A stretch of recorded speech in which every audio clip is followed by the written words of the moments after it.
More people in Colorado Springs are living out of their vehicles, often parking outside businesses and homes for days or even weeks. One member of City Council is now asking other city leaders to consider a new law that would make it illegal to park in the same spot for longer than a day.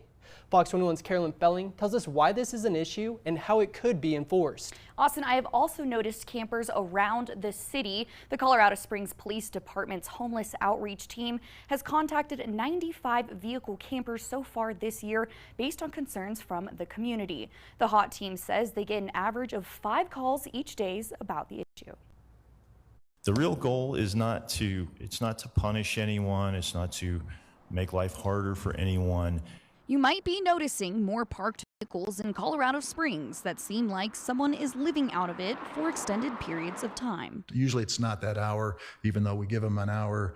It's many times a day or two later, and in some cases it's a week, depending on where they're at with what they're doing and what we're doing as well. On Monday, City Council heard an ordinance that could make doing so illegal. We're seeing it more and more and more. The new city law would prohibit motor vehicle camping for more than 24 hours in the same location or within 1,000 feet of that location. First-time offenders would receive a warning and receive a citation if they do not comply to move within 24 hours. We have cited a few that had stove outside, piled up stuff that kind of fits the camping, and then we were able to do that on a very rare basis to help out the citizens in those areas. Councilmember Dave Donaldson is part of the group that drafted the ordinance. It's one to help citizens who live in neighborhoods or businesses to have an orderly, lawful street in front of them without people pulling up and staying there for an undetermined amount of time. Some city council members questioned if it could have consequences by creating more issues for people who are homeless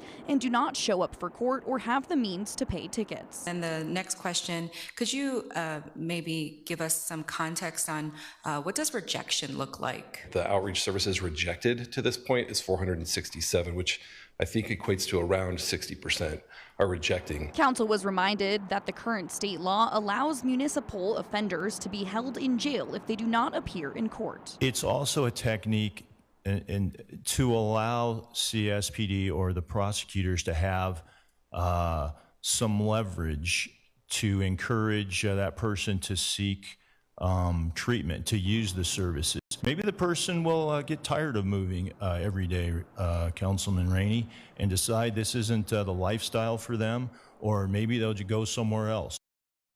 Similarly to how police respond to tent campers who violate city code, they will offer information to vehicle campers about organizations that provide services like emergency shelter, transitional housing, food, and other basics if the ordinance passes. The vote will take place on November 11th. Austin. Good to know. Thank you, Carolyn.